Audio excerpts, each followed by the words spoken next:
Vice President JD Vance is shedding some light on the rise of socialism across America, saying decades of failed economic policies are to blame and Republicans must fix it. With him 100%. And I've been saying that, how we got here is just as important as why we're actually here and why people are voting for this, because the wealth gap and the divide feels too great for a good segment of people in this country, which is where some of the popularity comes from. And so analyzing sort of the policies that got us here and how we can do better would be positive. What I worry about, Marcus, is that potentially this conversation is coming a little too late when they're winning elections and people are angry instead of heading it off before it happens. I respect the fact, and I'm really happy that the vice president has finally publicly acknowledged that there's a problem and it needs to be dealt with. But if the Republican Party wants to have any success in the fall, it better find an economic savant that understands how to explain how math works and how socialism doesn't work. I think we've pointed to history books, we've talked about New York City, we've talked about all the crazy things that are out there, and it's not slowing the momentum down, and nobody's providing the math lesson on how it works. He did say some things that troubled me, which is 40 years of bipartisan mistakes. That's like the wide open door for a socialist to say, yep, we told you so, and that's why it needs to be different. Yep, well, you gave us the window. Thank you for the soundbite. Well, that's a really interesting point, because I think about how this will work going forward and what people like Mamdani or AOC seize on, or Bernie Sanders. It's this idea of affordability and things are not working for you, and people identify with that, and they're given two choices, right? The choices are binary. So when you're given a choice in that way, it's like, my system is failing me. That's how they feel.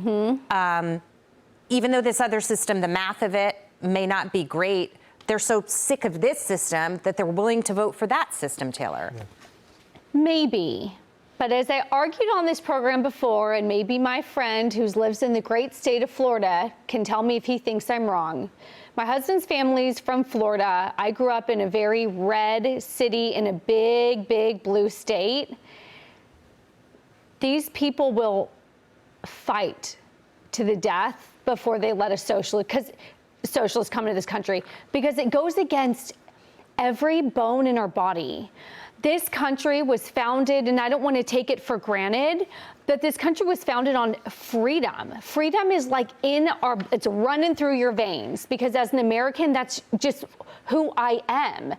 And so I don't want to take it for granted, but I don't see a world where, Gary, a socialist or a freedom-loving people in Florida would allow this to happen. I think that I don't want to go try. I feel like there'd be a civil war before this happened, because I don't think these freedom lovers would allow socialists to come in and say, we're doing socialism in this country. But maybe I'm wrong and I'm too optimistic. Well, it always depends who's running the show and what are they conveying and is getting out there. And look, in Florida, they're lowering taxes on property while other states are looking to raise, and that's meaningful. We are attracting so many businesses and capital and people to the state where others are losing. That's just a fact of life. But you use the word bipartisan over the last so-and-so years. My biggest issue is not with the Democrats at this juncture. It really is with a lot of the Republicans. They're running $2 trillion deficits. They're taking positions in companies. The one thing that really stood out in the last couple of weeks for me was somebody saying to gas station owners, lower your prices or else. No, I know. I'm sorry. That sounds like it's coming from a socialist. The wrong side.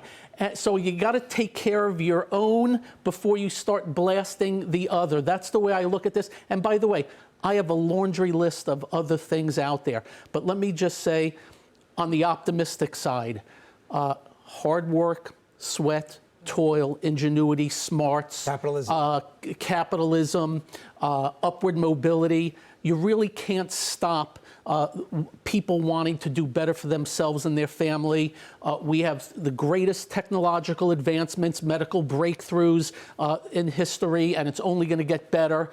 That's the type of talk we need out there. And unfortunately, we have a little bit too little of that. Plus, don't get me started on the, how do I call this? The lots of trades going on in Washington, D.C. by both parties. on information they already have that I may be agree. indicted for and Part go to of the jail. system. People Yep. see that. They get angry about it. And it's interesting because right now we're talking about the rise in socialism in this country. And you have some people saying, well, the Democrats are going to implode. They've got no shot in the midterms because of this. This is hurting them more than it's helping them.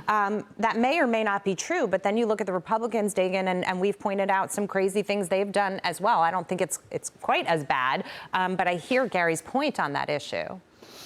Well, Vice President JD Vance took the opportunity recently on a podcast to dump on Milton Friedman and Margaret Thatcher. And to quote Steve Moore, based on a lot of the things he said, quote, "This is anti-free market, big government gobbledygook. Here's just one laissez-faire economic truism that JD should have learned from Milton Friedman. Nobody spends somebody else's money as carefully as he spends his own." But that being said, the MOU and the ceasefire fell apart. That was JD Vance's baby. He went, some positioning on Israel is ick. Nausea. Yeah. He and Kim Strassel in the Journal today has a piece called "President Vance Goes AWOL," and there's a lot of business to get done in a very tight legislative calendar. The House 20 legislative days before the midterms. The Senate has just 30. We've got a reconciliation bill, appropriations and annual defense policy legislation, Iran supplemental funding bill, FISA permitting, online safety, aviation reform, farm and highway bills. And the Republicans were eagerly awaiting their Tuesday meeting with Vice President JD Vance, hoping he'd break Congress's gridlock. They instead were notified of a scheduling conflict as Air Force Two winged to Texas. And then Wednesday was spent watching JD Vance on the Joe Rogan Experience. So his message on socialism falls on some intentionally deaf ears at the moment, sadly.